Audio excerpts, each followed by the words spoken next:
10 കൊല്ലം തുടർച്ചയായി മദ്യപിച്ചാൽ നമ്മുടെ ശരീരത്തിന് എന്ത് സംഭവിക്കും? ആദ്യത്തെ കുറച്ചുനാൾ വലിയ കുഴപ്പമൊന്നും തോന്നില്ല. പക്ഷേ ശരീരം ഉള്ളിൽ പണി തുടങ്ങിക്കാണും. വല്ലാത്തൊരു ക്ഷീണം. രാത്രി ശരിക്കൊന്ന് ഉറങ്ങാൻ പറ്റാത്ത അവസ്ഥ. എന്തിനെങ്കിലും ഒന്ന് ശ്രദ്ധിക്കണമെന്നുണ്ടെങ്കിൽ അതിന് പറ്റാത്ത സാഹചര്യം. ഇതൊക്കെയാണ് തുടക്കം. 3 വർഷം കഴിയുമ്പോൾ നമ്മൾ അകത്താക്കുന്ന വിഷം പുറന്തള്ളാൻ പാവം കരളൊന്ന് കഷ്ടപ്പെടും. കരളിൽ കൊഴുപ്പടിഞ്ഞുകൂടും. ഫാറ്റി ലിവറിന്റെ തുടക്കം. നെഞ്ചരിച്ചിലും വയറ്റിൽ ഗ്യാസ് നിറഞ്ഞതുപോലെയുള്ള അസ്വസ്ഥതയും പതിവാകും. നമ്മൾ കഴിക്കുന്ന ഭക്ഷണത്തിലെ ഗുണമൊന്നും ശരീരത്തിന് കിട്ടാതാകും. 6 വർഷം കഴിയുമ്പോൾ പിന്നെ കളി മാറുകയാണ്. കാര്യങ്ങൾ ഓർത്തുവയ്ക്കാൻ പാട്. പെട്ടെന്ന് ദേഷ്യം വരിക.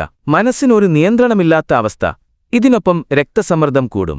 എപ്പോഴും ഒരു വല്ലാത്ത പേടിയും പരിഭ്രമവും കൂടെയുണ്ടാകും. 9 വർഷം കഴിയുമ്പോൾ ശരീരത്തിന്റെ പ്രതിരോധം പാടെ കുറയും. ചെറിയൊരു പനി വന്നാൽ പോലും അത് മാറാൻ ആഴ്ചകളെടുക്കും. ശരീരം ഓരോന്നായി പണിമുടക്കി തുടങ്ങും. 10 വർഷം കഴിയുമ്പോൾ ഇതാണ് ഏറ്റവും അപകടകരമായ സമയം. കരൾ നശിക്കും. ലിവർ സിറോസിസ്, ഹൃദയസ്തംഭനം, ക്യാൻസർ തുടങ്ങിയ വലിയ രോഗങ്ങൾ വാതിൽക്കൽ വന്നു നിൽക്കും.